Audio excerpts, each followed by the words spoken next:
said, secrets keep you sick. So if you don't tell nobody that you was abused when you was 10 years old, this is going to fall into your adult life. You don't trust. This thing is called second chance. You got to give these people a chance.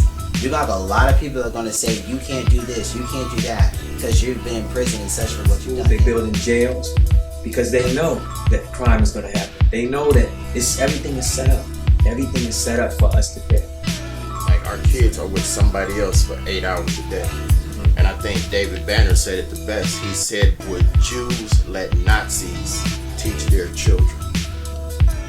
Answer is no. What's up, everybody? Welcome to the Do Josh Show. I'm your host, Asan Jassim, along with my co-host, Duquan Hicks.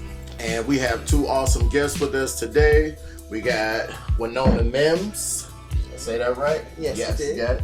And we got Earl Bryant, Kobe Bryant's nephew.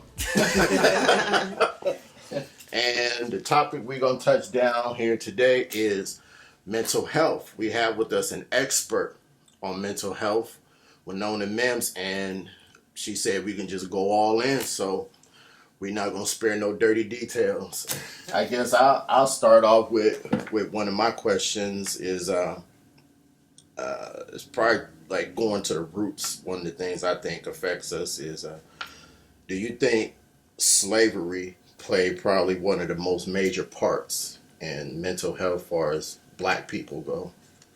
Slavery, of course, was atrocious, and it has put the mindset of black people in a certain area, and then you already have the oppressors that are over top of us, and it changed over the centuries, I guess you could say, but they still have their foot on our necks. You can see it in the way they treat these murder victims because they're being murdered by the police. It's like, it's systemic racism, and it has gone a step further. When back in slavery times, the mother was the core, the center, because the black man, first of all, was either in this field or he was sold away. Right. Yeah. If she could keep her children with her, she was happy. Because nobody wants to give birth to children and give them and have them sold away. We had to overcome and evolve as a race, and we're reaping the benefits just now, but of course it's never not enough. But yes, I believe it does, because in society, they look down on a black man. When you walk to the elevator, you clutch their purse and all of that, But he could be a minister. True. You don't know what people are until you talk to them. And we need to talk more as a people. We need to stand up more for ourselves. And Black Lives Matter was fantastic, but we still got to dig deeper. We got to try to hit it where it's coming from, where the oppressors are still trying to keep us down, but yet we rise. We rise in education. We rise when we get to be president. We're going to rise. It's just taking too long, I think. Yeah. What about what you think, Duquan, about slavery? Well, I think with slavery, it seems like she was hitting on what she said about us. Just like, for example, when I go to Food Lion, I have my uniform on. I work at the hospital, so every time I go to Food Lion, it's like I'm being followed. Even when I have my daughter with me, I'm being followed. I have my badge on, my uniform on, scrubs on, and they still think I'm stealing. And I go to this Food Lion like once every week, and it's like, wow, And also, it just seems like no matter what we've done a lot of things. We've had Black Lives Matter. We had Al Sharpton back in the 80s. We've had a lot of people, Malcolm X, Martin Luther King, no matter who we had, it still seems like nothing has changed. No matter what we do. So my thing is, what can we do? What can we do to stop this racism? Because it's just getting out of hand, and then it plays a mental part, because it's like, wow, I've done everything right. I'm working, I'm doing this and that. So what else can I do?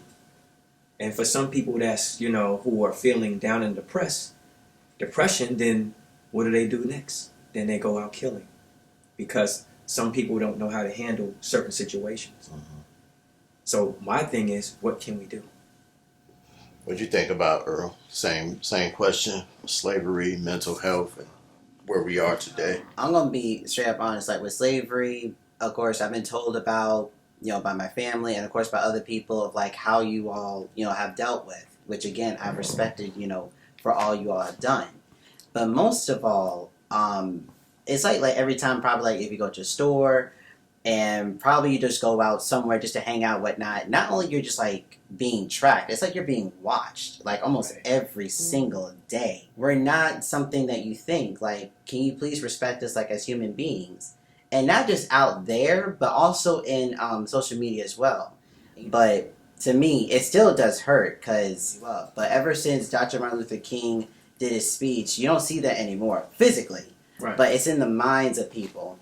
And I think, on the other point where it talks about with mental health, you got some people that'll just be like that because, one, that's how they're raised. And ever since the pandemic and, of course, with the killing of George Floyd, we're now seeing history being repeating itself. And it's like, and as you said, what can we do? We've done all the things that our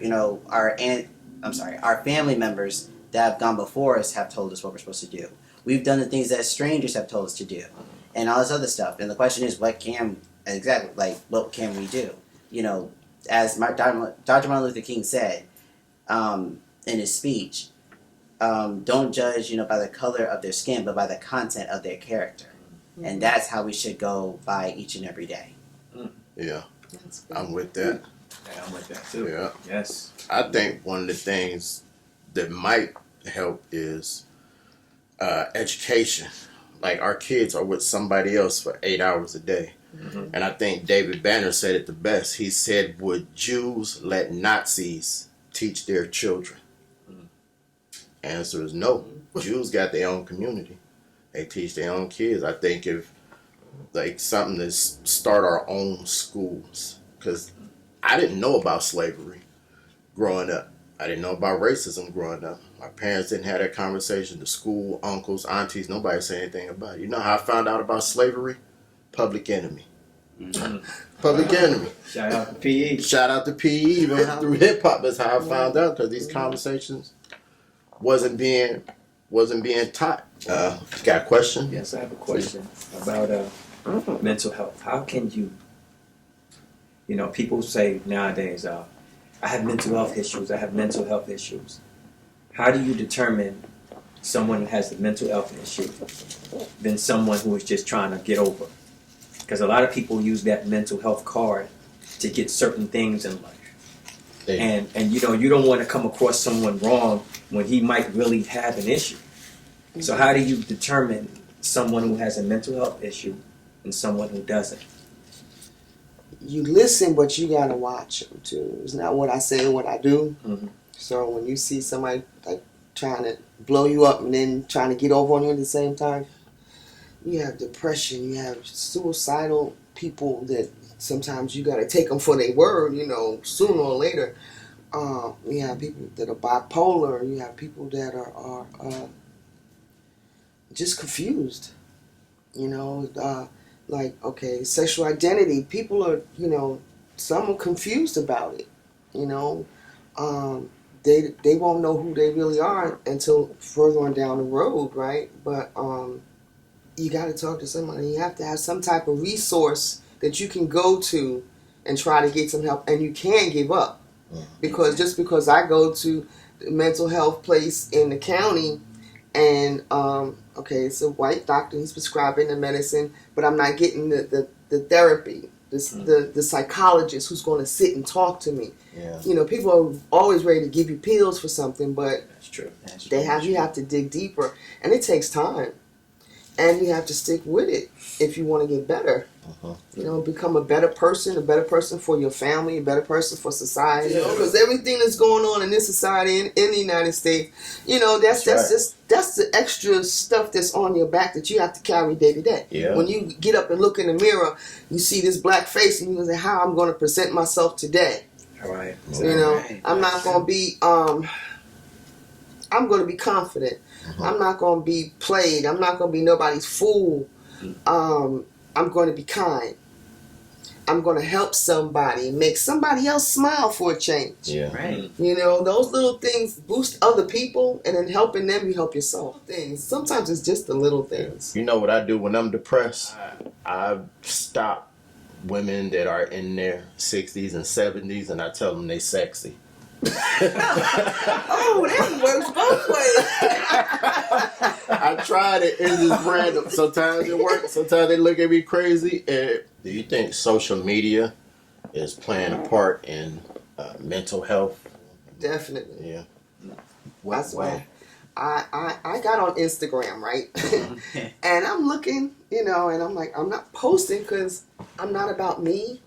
I'm about somebody else. Right. Or if I'm going to uplift somebody else, I'm going to, like Facebook, I'll pull little sayings from other people and put them on there and, you know, have a blessed day. And, you know, God chose to you, yes, you, God chose you today for me to say hello. You know, just something that'll help somebody. Yeah. I think that's what I'm more about today. I know what I've gone through in my life, and I thank God that I got through. If I looked like what I went through, you wouldn't even. You gotta have something to believe in. If whether it's a parent, a grandparent, a minister, a doctor, you know, those things that really disturb you. Like I said, secrets keep you sick. Yes. So if you don't tell nobody that you was abused when you was 10 years old, this is going to fall into your adult life. Yeah. You don't trust. You know, you don't, you know, you might not like men no more. You might go to women. You know, just you have to be open, and we as a people are not open enough. Before you make those bad decisions, before you take that bottle of pills or put that gun in your hand, you know, think about what it does to somebody else. Right. You know, who's going to hurt the most? And some people, they want to hurt the person they love the most, you know. And suicide, they do that. They do that because, well, I'm going to get you, you know, pow. Yeah, rough. I want to pull Duquan in and ask him about prison. Okay. Like, do you think, like, people getting out of prison, do you think that they can, like, make a full recovery in mental health and, like, go on with a regular life or normal life, whatever that is? I ask you because, like, you know that world. Yes, I have a couple of friends. They were in prison. They got out, and they've done well. I mean, it's not for everybody to come out. Some people still have nightmares of prison because, you know, we don't know what happened in prison because, like, that's a mental health thing also, depending on, you know, the guards could have got him, or they could have got raped in prison, or it could have been a lot of, you know, dramatical stuff that happened in prison. But I know a couple of people that came out, got the help they needed when they got out. Some of them went to Zeke Burns, we had on the show, went through the course, and then from that point, said earlier, depends on who you have in your corner, the people that you have in your corner that can turn the right way and get you to go straight instead of going backwards. Because when you get out of prison, some people don't have that support system. All they know is, let's go back to the streets. Let's go back to the streets and let's be on the streets and make this fast money. But then you got people who are right there saying, look, bro, this is what we're going to do. I have a plan for you. We're going to get you clean. We're going to get you in a halfway house. After the halfway house, we're going to get you to do this. We're going to get you a job. And then from getting a job, we're going to get you right back on track. But for most people, you know, that come out of prison, it seems, you know, hard because when they went in, depending on how much time they did too, because the world has changed from when they went in to when they get out. And some people can't handle the world. That's another mental thing. So what they do, they go right back in because they're comfortable. That's what they know. And that's what they know. So they're comfortable being back in there to where you have every now and then a person who just goes against all odds and makes it and flourishes. You know, that's just like, for example, the guy that played Rock. He went in for manslaughter. I forgot his name, Charles Dutton. You wouldn't even think he did, manslaughter. But he went in, and what happened when he got out? Look what he's become, a great black actor. Yeah. So you have people that go in and come out. It just depends on your support system, and also depends on your mental, because everybody doesn't have that support system. And it's as I look at it, it's depressing, because the numbers should be higher. When you want to go, when you get out, you want to flourish, but the numbers are really lower. A lot of people either wind up dead when they get out, or they wind up doing what they did before. In schools, they build in jails because they know that crime is going to happen. They know that everything is set up. Everything is set up for us to fail. So that's why in school, like you said before, they teach us what they want us to know, but we have to teach our kids the real importance about living, surviving, maintaining a bank account. We have to teach them all this stuff. That's another form of mental stress. Paying bills. I mean, you get your paycheck and you be like, man, I got to pay everything and I'm only left with this much. Yeah. Then I've been through that plenty of times. Add supporting a child to that. Yes. Yeah. So it's just a lot. I mean, I want to ask Earl, since you're the youngest out of everybody, like, y'all, this is the information age and this is your world. Do you think by the how fast the world is moving, does that affect people's mental? Because this is your world, your generation right here, because you probably going to be driving me to the store when I turn 80. Maybe so, and I'm taking what you call my grandparents, to. But to answer your question, my goodness, this is something that I probably haven't seen coming. But I'm gonna be honest in my opinion. I'll say yes and no. The reason why I'll say yes is because if you just know about it as of late, and you have no one in your corner that will tell you about what's going on in their world or what they've experienced, you won't be able to actually handle what's going on here and now. And also, I would say no, because if you actually have that support system that you've always had since the day you were born up to now, and they've been teaching you this since you were, this yay tall, up to where you are now, you will have the mindset and the knowledge of how to be aware and what to do in situations like this. Confidence. Yeah, exactly, confidence. And of course, in this day and age, with what I've experienced so far, it's like everything that my grandparents, even my mother, has told me, it's all like coming into light, because it's like, we won't be able to see this again. I mean, like, as a kid, I'm like, I hear what my grandparents and my mother are saying, but I'm like, it won't probably happen in another couple of years, but I can still be aware, if anything else happens, because you don't know how people are. But as I was about, when I was about like 22, when I heard about George Floyd that was being killed, and then I hear all this stuff that's been going on, I'm like, shoot, I thought it might have been worse, but this is worse than I thought. But now you put it in this because type of technology, the camera, right? Our cameras, our phones. Yeah, Right. that too. that's That right. Information is age, yeah. everything else. Yes. Right, 'cause, The like, technology and everything I'm hoping will help us, Right. and it has been actually. All these cases, the police and all that. You can't refute something that you see or you hear this cop saying. right, In on his body cam. right. You can't hide that stuff no more. So That's what gets me puzzled about voting. They it's still the same. Like, it's not going to change. The same plan, the same system that they had when they killed Fred Hampton is the same system that they have now. They killed Fred Hampton the same way they killed Breonna Taylor.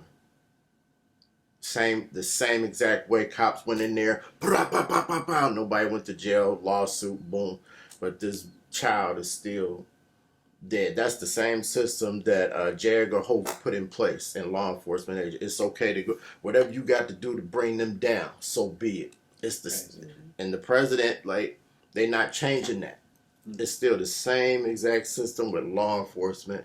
And then you get black people that get in there, and then they brainwash them. That's right. The black people go out there, and I mean, we do it anyway without the system to each other. But it's like if you get in, like, how do you change the system up if they're turning you into one of them? Right. You know what I mean? Because they pulled it. First time I got pulled over by the cops, I was 14 years old. I got pulled over walking with a loaf of bread. Me and my cousin Courtney. That was it. And he kept saying, "Don't tell mommy, don't tell mommy." I was like, "Shit, I'm telling."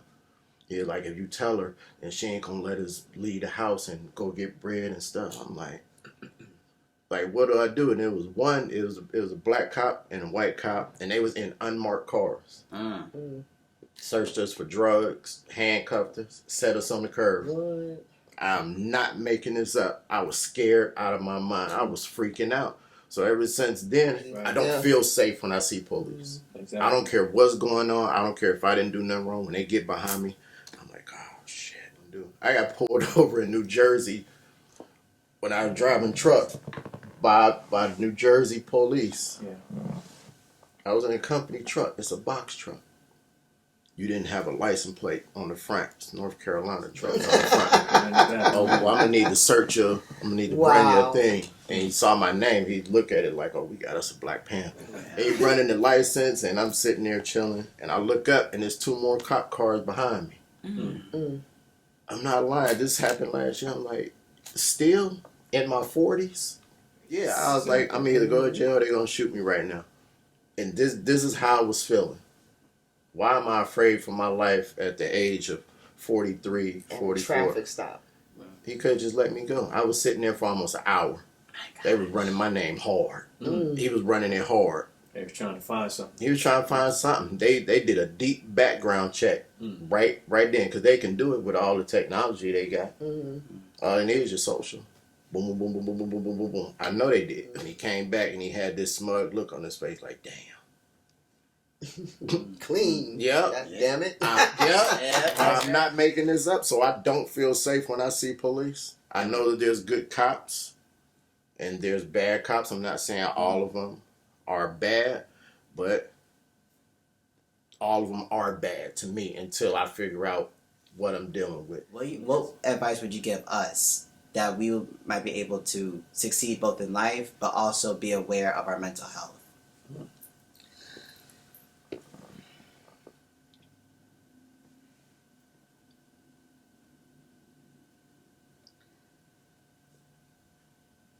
You have to focus. You have to focus on yourself. You can, if you realize you're having a problem, there are resources. There's a 1-800 hotline for suicides. You know, there's 1-800 for drug addiction.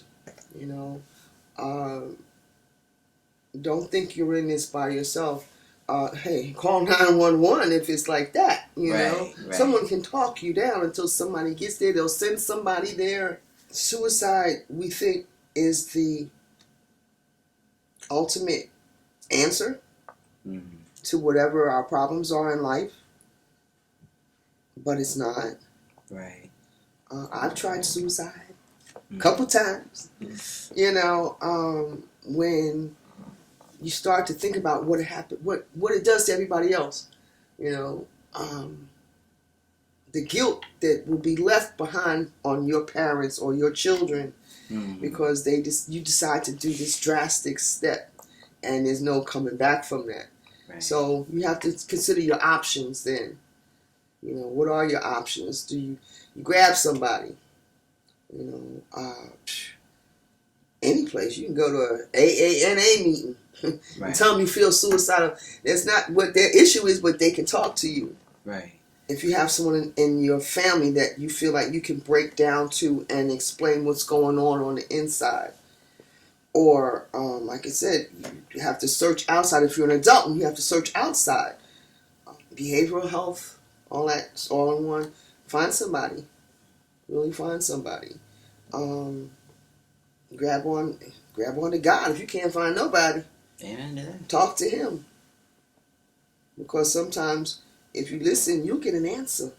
Right. You know, it might not be the answer you want, though. Or it might not be the circumstances. Or you're talking to Him and somebody else walks in the room and, you know, they pick you up and whatever and encourage you. You know, that was God. Right. that sent that person to you. Right. So you never know where you're going to get your help from. Right. That's right. You never know where your help is coming from. That's right. For the youngsters and you yourself, just look for the signs. Sometimes we avoid signs. It could be a sign like, for example, today. Mm-hmm. We just started talking and now look. So you just have to look for signs. Sometimes there are signs that we ignore. So if you see someone that needs help, look for that sign to help them. Or it could be a sign where somebody else is having a bad day and you just happen to be right there. And you just give them, a word of encouragement. Mm-hmm. So it's all about signs and following traits. People have traits. So you have to follow the traits and you have to follow the signs. And I think you will be okay. I really think you'll be okay. I think it's like what Winona said. Called by her name, not she. Winona. Mm-hmm. We don't get to choose where our blessings come from.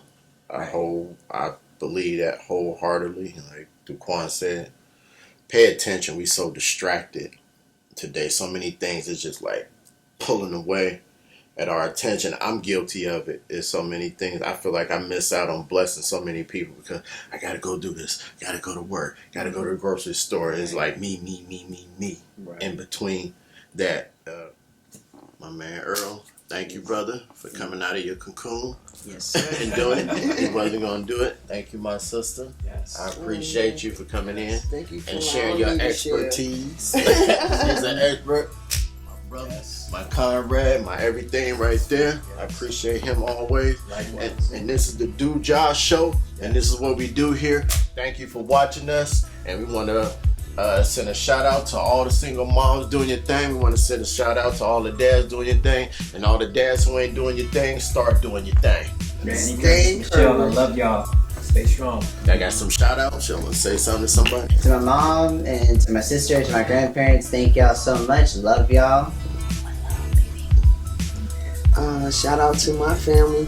Thank you for loving me in that way I can give back what was so freely given to me. I give honor to first responders, to law enforcement, hospitals, and people that are hurting are being helped. So keep up the good work. Amen. Peace.